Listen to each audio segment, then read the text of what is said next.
pregunta, ¿qué es el confesionalismo? ¿Qué significa el confesionalismo? ¿Verdad? Porque a partir de allí va a ser la base, como digo, de nuestro estudio en adelante. ¿Qué significa esto de confesionalismo? ¿O qué significa que una iglesia local sea confesional? Nosotros, como Iglesia Bautista Reformada de Bucaramanga, afirmamos ser una iglesia confesional. Pero ¿qué significa esto? ¿Qué significa esto?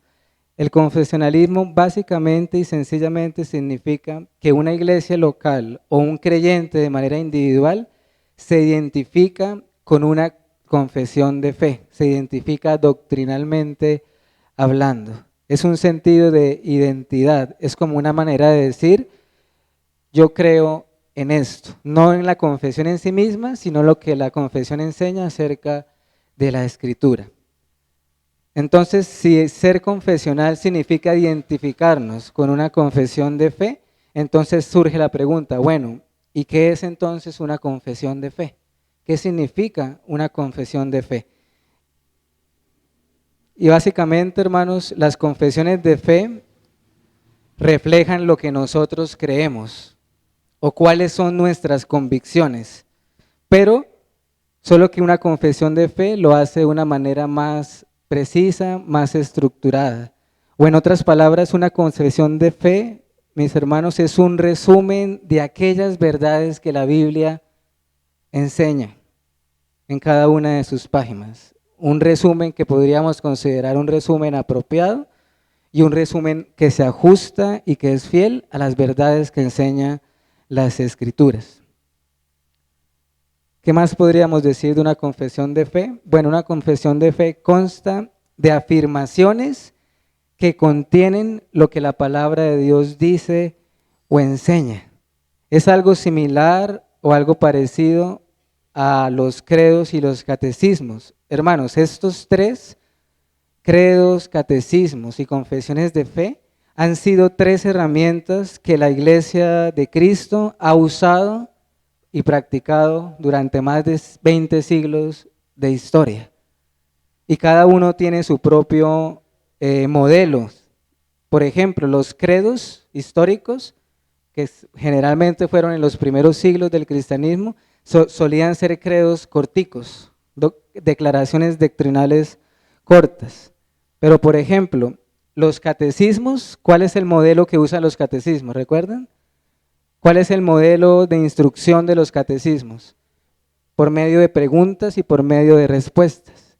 Y cuando hablamos de confesiones de fe, son afirmaciones doctrinales, pero esta vez, a diferencia de los credos, son párrafos más extensos, más estructurados.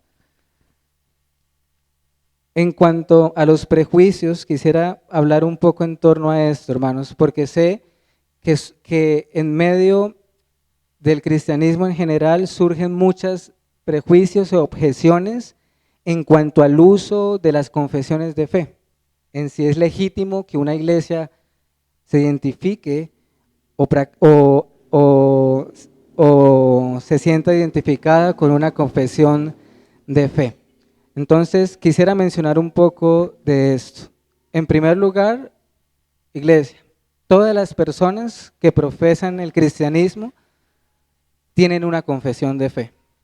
Todas las personas tienen una confesión de fe, todas las iglesias la tienen, independientemente si la tienen escrita o de manera formal, o si la tienen de manera verbal solamente, pero ciertamente todas las personas lo tienen.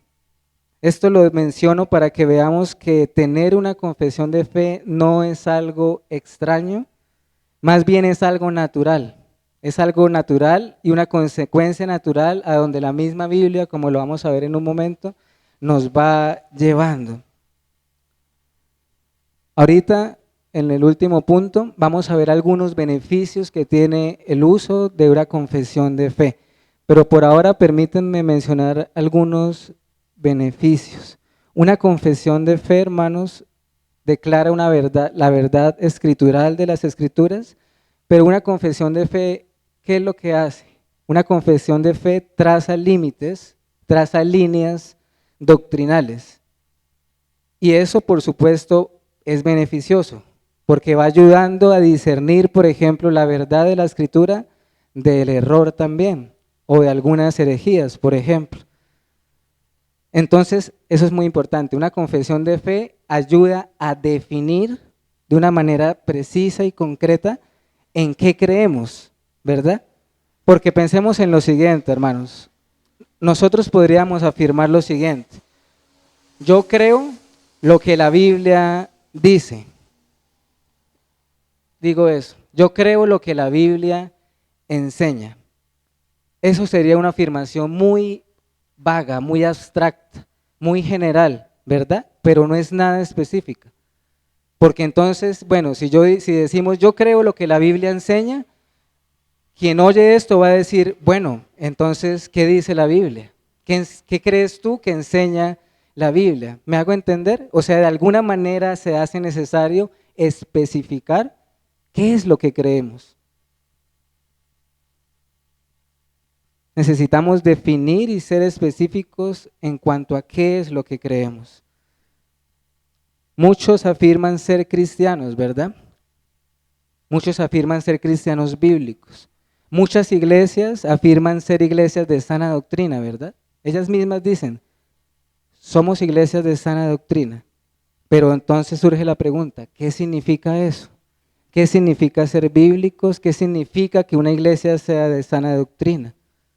Porque si tú y yo vamos a una iglesia, cualquiera que sea, que afirma ser bíblica y que afirma ser de sana doctrina, te pregunto, ¿tú vas a creer en eso solamente porque la iglesia lo afirma? Si yo me paro acá y digo, hermanos, nosotros como iglesia bautista somos una iglesia de sana doctrina y ya, ¿ustedes lo creerían solo porque afirmo o porque afirmamos eso? No, ¿verdad? Tú vas a ir y vas a preguntar, ¿qué creen ustedes exactamente y concretamente? Puesto que muchas sectas afirman ser también, ¿qué? Bíblicos. Muchas sectas afirman ser también de sana doctrina y usan la misma escritura también. Entonces, ¿cómo vamos a distinguir una iglesia local, sana doctrina, de una iglesia errada o de una secta, hermanos? Si ambas afirman lo mismo superficialmente, necesariamente necesitamos ir al cuerpo doctrinal que esta iglesia profesa y cree. Una confesión de fe también, hermanos, nos ayuda a afirmarnos en qué es lo que debemos creer. No porque la confesión en sí misma lo enseñe, sino porque podemos ver esas realidades reflejadas en la Sagrada Escritura. Por eso les mencionaba ahorita al principio que debemos ser siempre como los de Berea. ¿Recuerdan ese pasaje de Hechos, verdad? Con el mismo Pablo escudriñaban las Escrituras y examinaban la palabra de Dios para ver si lo que les predicaba Pablo era verdad o no era verdad. Ahora, pensemos lo siguiente, ¿por qué puede ser o cuáles son las causas por las cuales existe ese rechazo generalizado hacia el confesionalismo? Por un lado, hermanos, hay un sentido de la influencia de la cultura que hay en el mundo que vivimos. ¿En qué sentido? Hermanos, hoy en día la cultura que nos rodea predomina en el mundo el relativismo, ¿verdad? Predomina el relativismo. ¿Qué quiere decir esto? Donde sencillamente no existen las verdades absolutas, ¿verdad? Entonces, a la hora de venir a una confesión de fe, nos vamos a encontrar con afirmaciones doctrinales que dice, esto dice la Escritura, en términos así, lo cual, o va a decir, lo contrario es error, lo contrario es herejía, etcétera, etcétera. Un lenguaje así a muchos hoy en día les resulta que ofensivo, les resulta ofensivo. Y tristemente en el contexto del cristianismo ese relativismo se ha permeado también y se ha querido infiltrar en el cristianismo. Cosas como que, bueno, tú puedes pensar lo que tú quieras, yo pienso lo que yo quiera. Si este pasaje significa esto para ti, para mí puede significar otra cosa. Y así la escritura queda sujeta a nuestros propios caprichos y a nuestras propias imaginaciones. También puede existir un rechazo generalizado hacia abrazar una confesión de fe o identificarnos con una confesión de fe, porque existe un rechazo generalizado hacia el pasado. Porque quizás hoy en día en el orgullo de la novedad, de la tecnología, etcétera, etcétera, se suele menospreciar también el pasado. Entonces puede surgir la pregunta, bueno, pero ¿qué podría enseñarnos a nosotros algo del siglo XVII? ¿Verdad?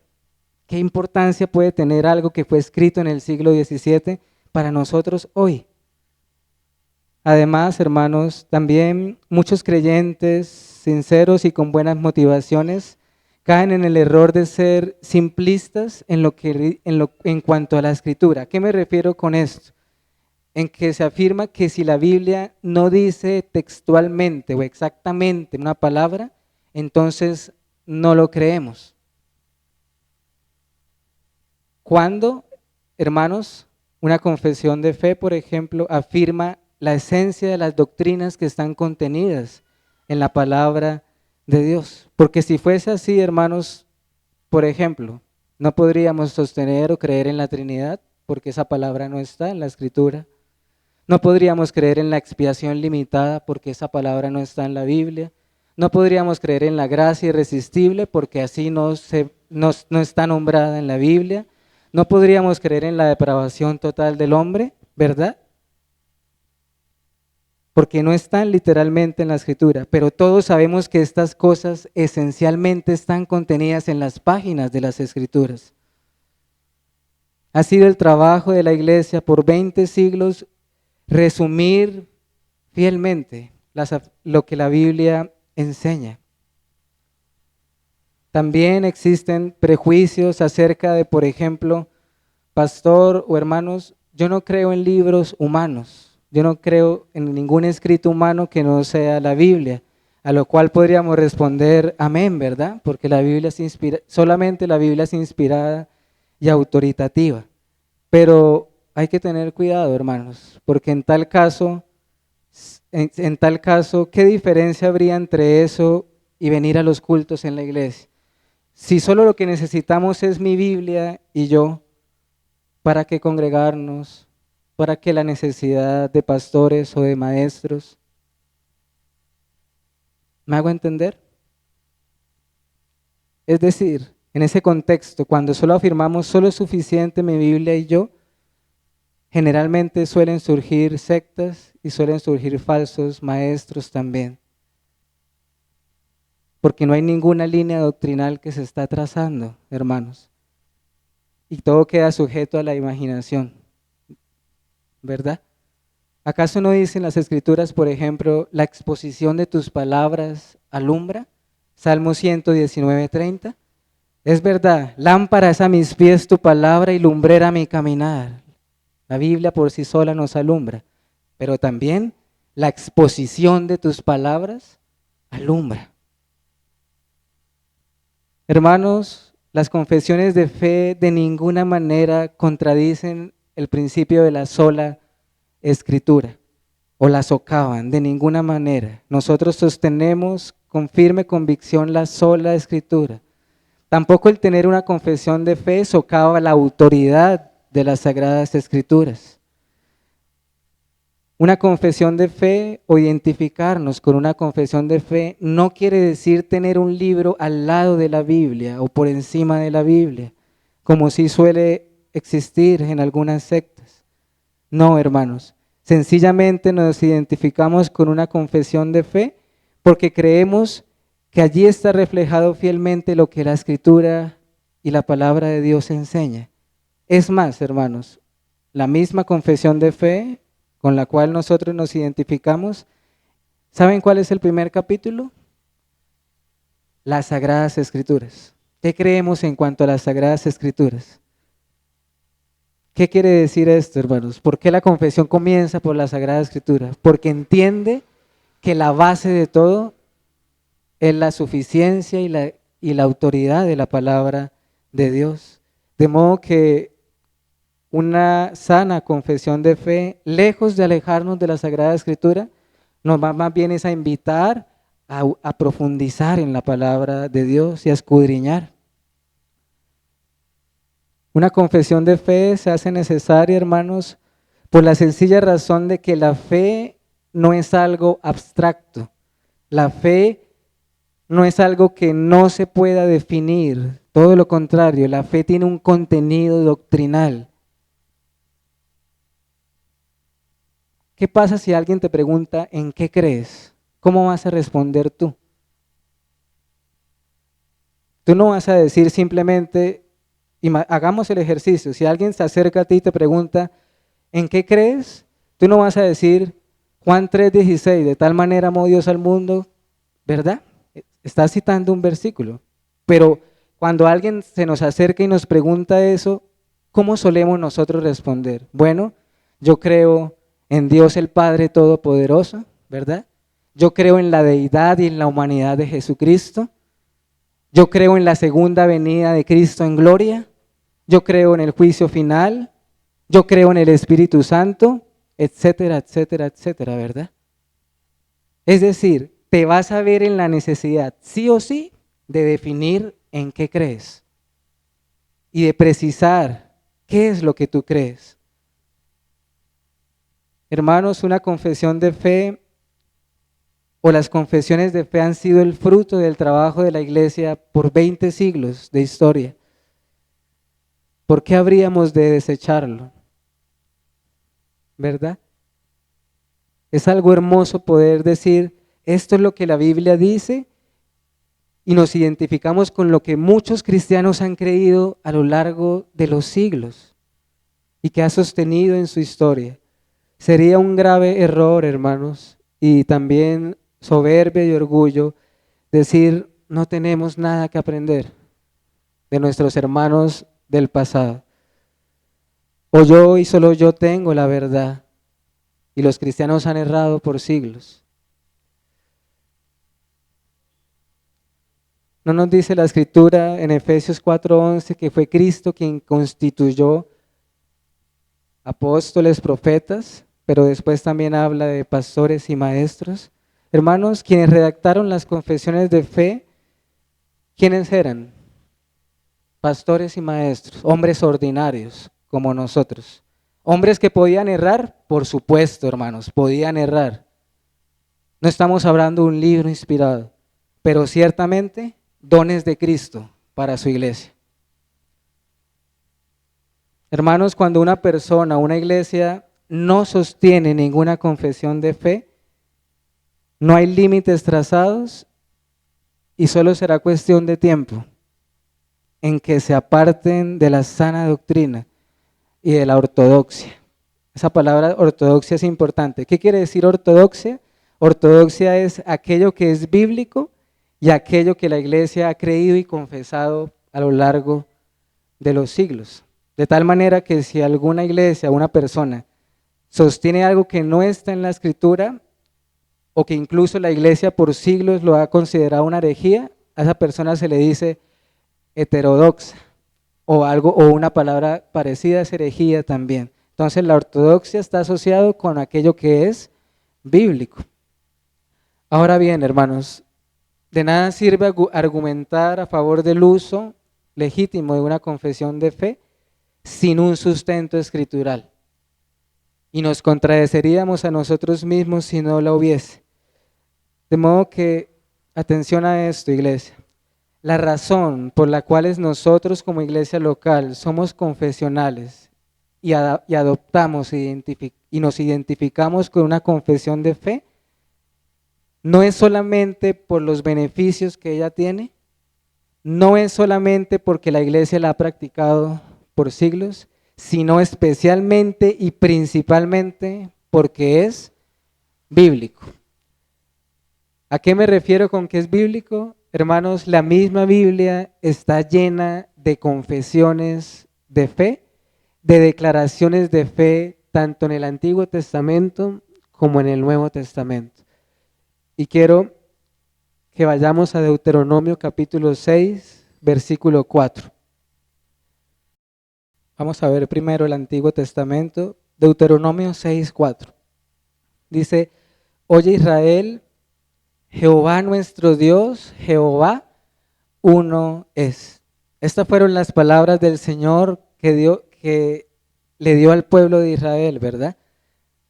Pero si nos fijamos bien, hermanos, acá tenemos una afirmación doctrinal de la naturaleza de Dios, de la unicidad de Dios. ¿Qué quiere decir esto? Que no hay sino un Dios vivo y verdadero, ¿verdad? Y esta, hermanos, a partir de aquí, de Deuteronomio 6:4, al pueblo de Israel fue una de sus principales, ¿qué? Precisamente, confesiones de fe. Y lo vamos a ver con las Escrituras. Esta pequeña declaración, oye Israel, Jehová nuestro Dios, Jehová uno es, era lo que diferenciaba al pueblo de Israel de qué, precisamente, del resto de las naciones, ¿verdad? Que eran qué, politeístas, y creían en multitud de dioses. Pero ahora, hermanos, vamos a ir al Nuevo Testamento y quiero que notemos cómo esa declaración, Jehová tu Dios uno es, se fue afianzando en el corazón, tanto de judíos como de cristianos, al punto de llegar a ser una confesión de fe. Por ejemplo, Marcos 12:29, allí Cristo está hablando, nuestro Señor. Marcos 12:29. Cuando alguien le preguntó, ¿recuerdan cuál es el principal mandamiento? Jesús le respondió, el primer mandamiento de todos es, oye Israel, ¿qué? El Señor nuestro Dios, el Señor uno es. Aquí le estaban preguntando a Jesús cuál era el mandamiento, ¿verdad? ¿Por qué menciono este texto, hermanos? ¿El mandamiento de Jehová tu Dios uno es? No, ¿verdad? El mandamiento es ¿cuál? Amarás a Dios con todo tu ser. Pero noten que Cristo integró el mandamiento con la base doctrinal. Jehová nuestro Dios, uno es.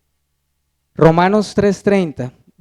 Son varios textos bíblicos, hermanos, los voy a ir mencionando y leyendo rápidamente para que nos alcance el tiempo. Romanos 3:30. Dice allí, ¿por qué qué? ¿Sí lo notan? Porque Dios es uno y Él justificará por la fe a los de la circuncisión y por medio de la fe a los de la incircuncisión. Allí, por supuesto, Pablo está hablando, ya lo vimos, de hecho, todo su contexto, su argumentación, pero él antepone el argumento que está hablando en Romanos 3 con las palabras ¿cuáles? Dios es uno. De un momento a otro Pablo dice, Dios es uno. ¿Por qué Pablo dice eso? Porque él se está remontando ¿a dónde? A Deuteronomio. Escucha Israel, Jehová tu Dios uno es. Para el tiempo de Pablo, Dios es uno, ya era una declaración de todos los judíos y de cristianos también.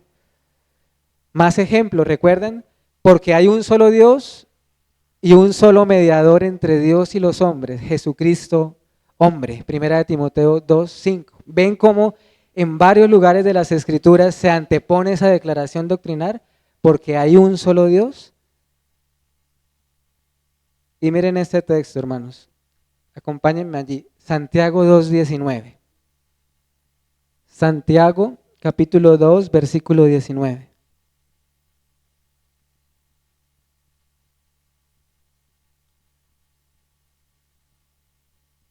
¿Tú crees que Dios es uno?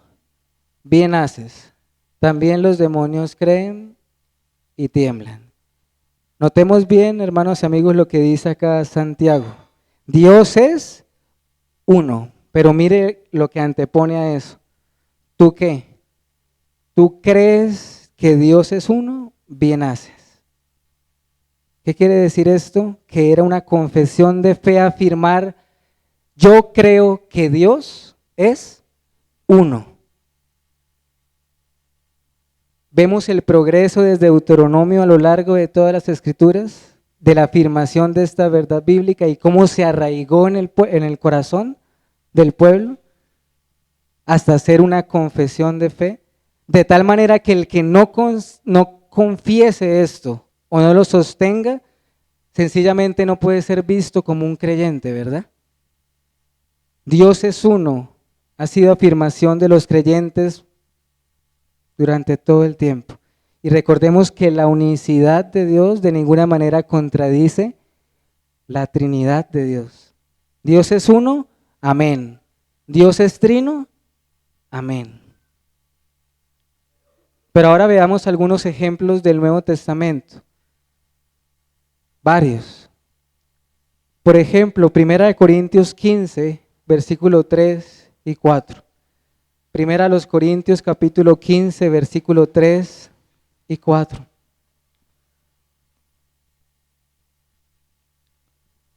Estamos viendo, hermanos, cómo en la misma palabra de Dios tenemos ejemplos de confesiones de fe.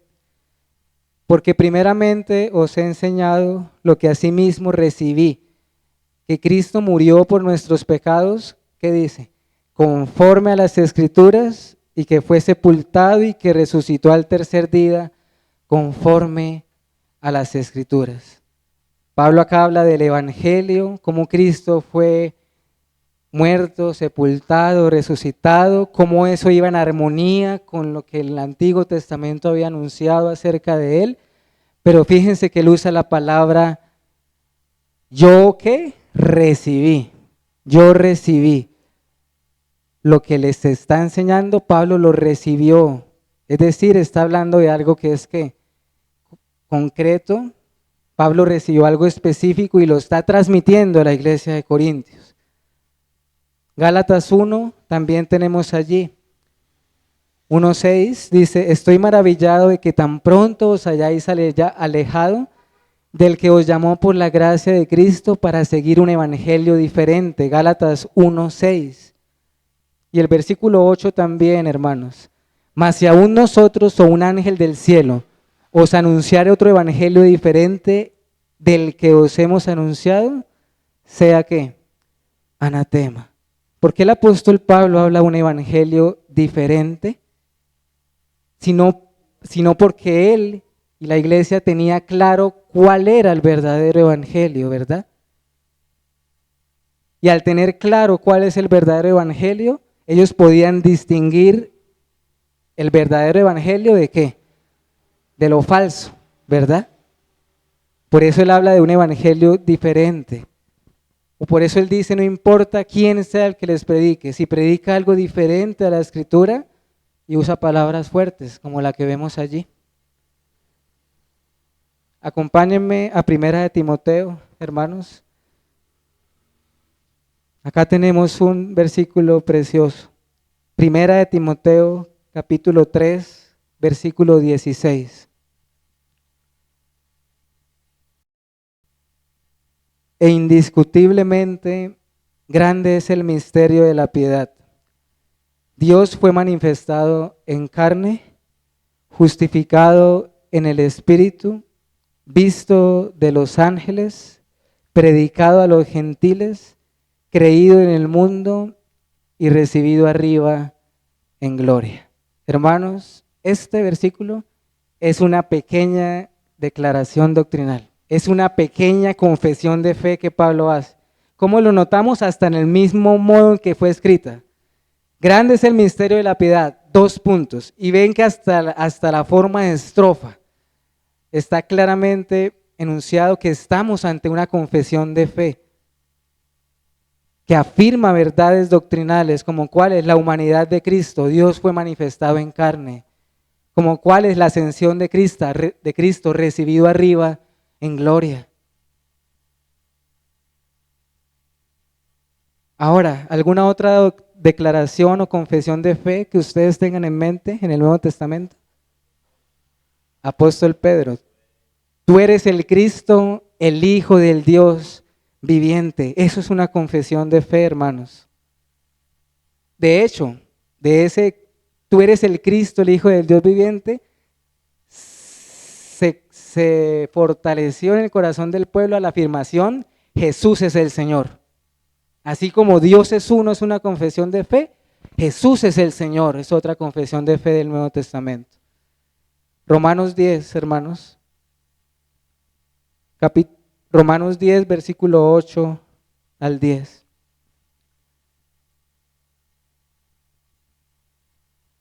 Romanos 10, del 8 al 10, dice: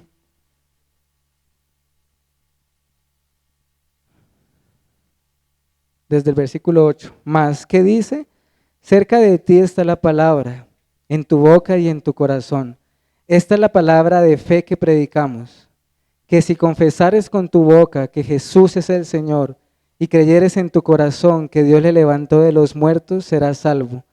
Porque con el corazón se cree para justicia, pero con la boca, ¿qué dice, hermanos?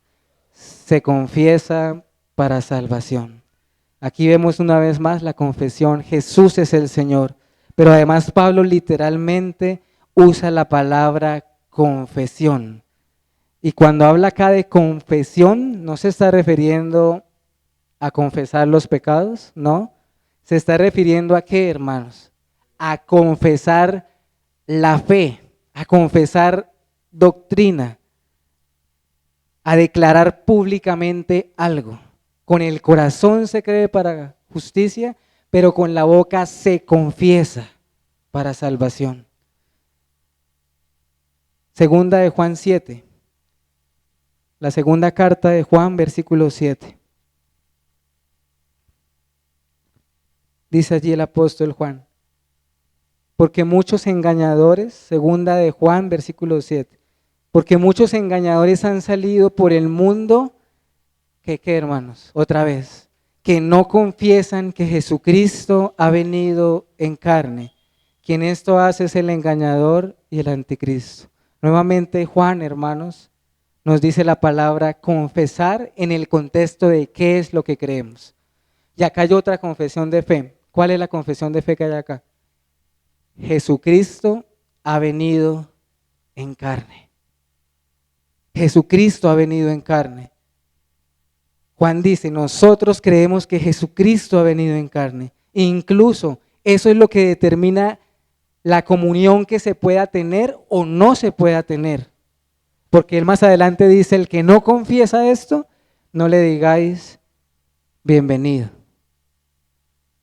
Y así podríamos tener más ejemplos, hermanos.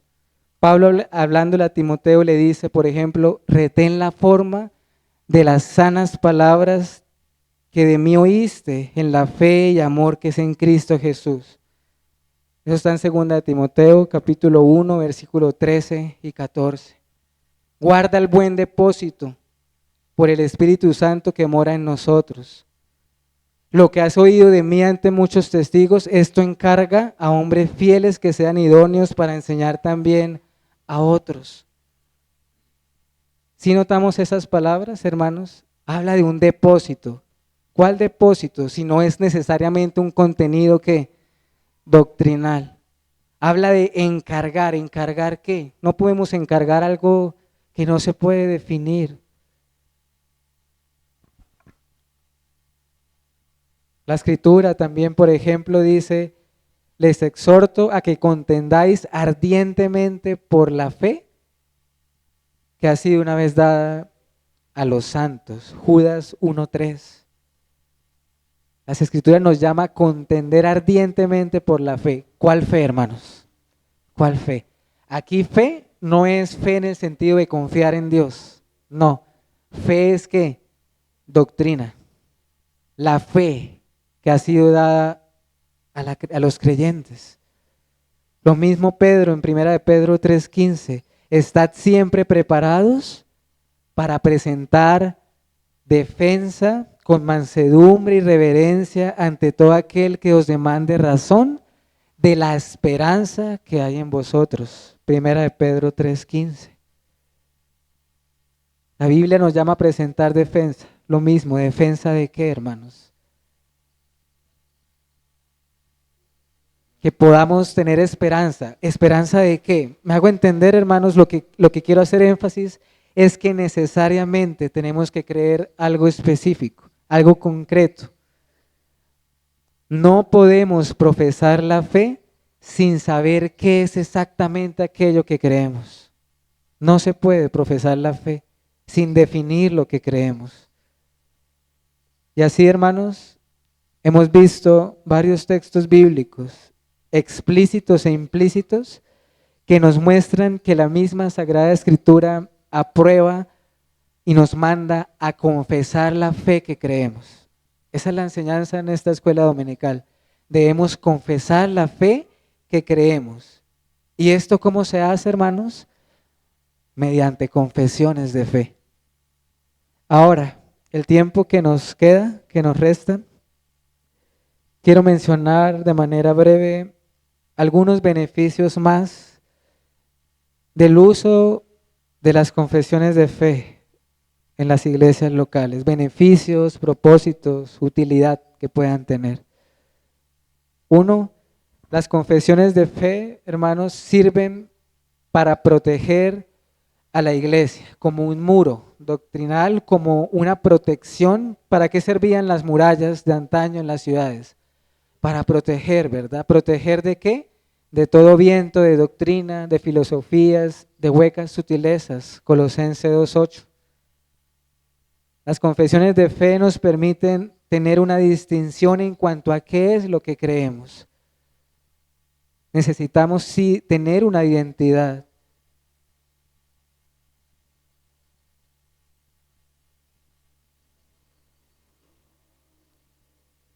¿Por qué existen las denominaciones? Bueno, por el pecado.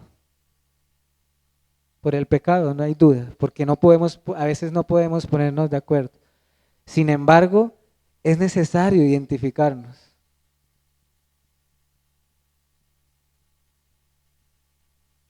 Una confesión de fe nos permite tener una identidad y protegernos, hermanos.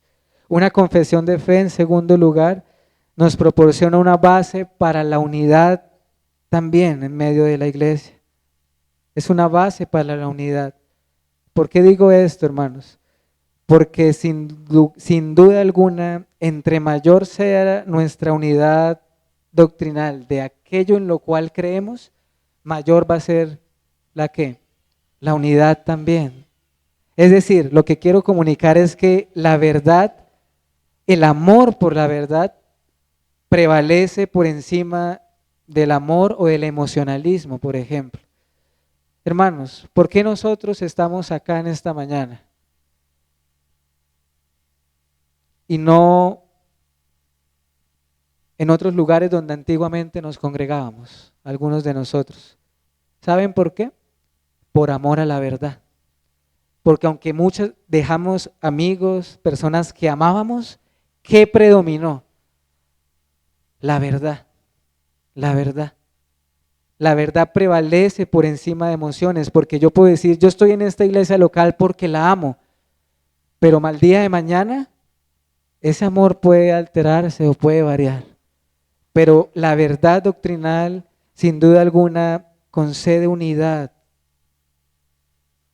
Tercero, las confesiones de fe sirven también para medir a los pastores y a los maestros, claro que sí. ¿Cómo podemos saber nosotros quién es un fiel predicador de la Biblia y quién no lo es? ¿O quién es un falso maestro, hermanos? ¿Cómo puede la iglesia ver quién puede servir en el ministerio? Porque no es simplemente por tener una personalidad arrolladora, un carisma. No, ¿verdad? La iglesia debe asegurarse en qué cree ese hombre. ¿En qué cree ese hombre? Y finalmente, otro beneficio más es que las confesiones de fe sirven para que caminemos en las mismas sendas que caminaron nuestros hermanos en el pasado. Las confesiones de fe nos ayudan a tener una continuidad histórica con la iglesia. Da tranquilidad, hermanos. A mí de mi parte da tranquilidad saber de que lo que estamos creyendo o sosteniendo no es algo nuevo ni extraño, sino que es algo que ha sido sostenido y creído por muchos antes de nosotros. ¿No dice acaso la Escritura, en la multitud de consejeros hay sabiduría? Proverbios 11:14. Y miren este texto de Jeremías 6:16. Jeremías 6:16. Dice ese versículo, Jeremías 6:16. Así dijo Jehová: paraos en los caminos y mirad y preguntad por las sendas antiguas, cuál sea el buen camino y andad por él, y hallaréis descanso para vuestra alma. Mas dijeron, no andaremos. Es un verso que es útil para lo que hablamos en este momento. Y para terminar, hermanos, quisiera mencionar cuáles son las principales confesiones de fe que han existido a lo largo de los siglos. Solamente las voy a mencionar para que las podamos tener en cuenta, o incluso si alguno tiene interés en leerlas y estudiarlas también. Mencionaré algunas. Por ejemplo, está la Confesión de Fe de Augsburgo, año 1530. Fue una de las primeras confesiones de fe. ¿Saben quién editó, publicó esta confesión de fe? Philip Melanchthon, el amigo más cercano de Lutero. Pero notemos las fechas. Confesión de Augsburgo, y esa confesión, ¿saben para qué sirvió, hermanos? Para que Alemania aceptara el protestantismo. Ese fue el propósito de esa confesión de fe.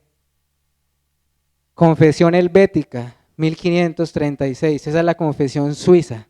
O sea, los países también redactaron su propia confesión de fe protestante.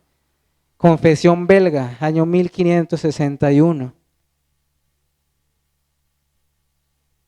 La confesión de Westminster, año 1646. Esta es la confesión que adoptan nuestros hermanos presbiterianos. Confesión de Westminster, año 1646. La Declaración de Saboya, año 1658. Esta es la confesión de fe que adoptan los hermanos congregacionalistas. Y la Confesión de Londres de 1689, que quizás es la más conocida por nosotros como Iglesia Bautista. Sin embargo, antes de esa confesión de 1689 existió una primera, en el año 1644.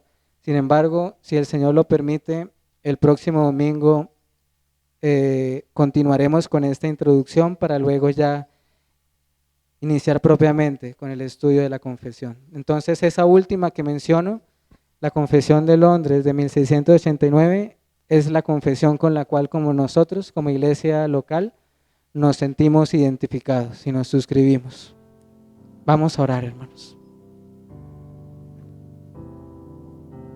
Señor, te damos gracias en este momento por el tiempo de estudio que nos has dado. Gracias por tu palabra, Señor, porque ella es nuestra base, es nuestro fundamento y es nuestro sustento. Gracias por aquellas pequeñas pero inspiradas confesiones de fe que quedaron registradas en tu palabra.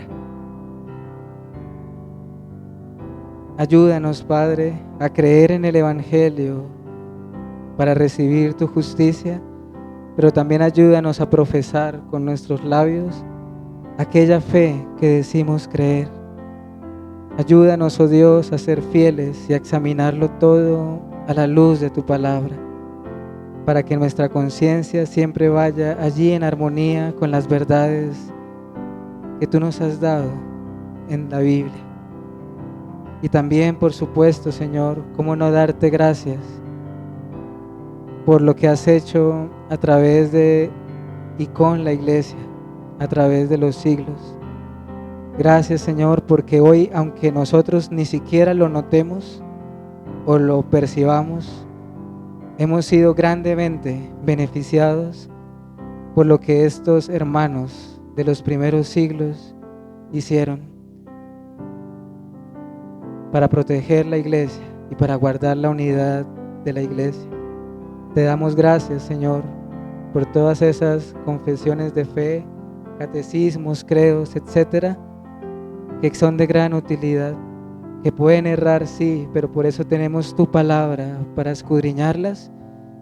Pero cuánto beneficio podemos tener de ellas.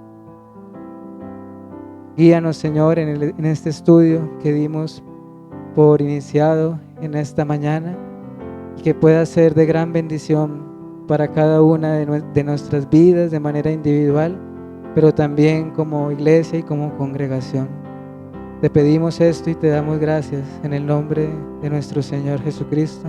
Amén y amén.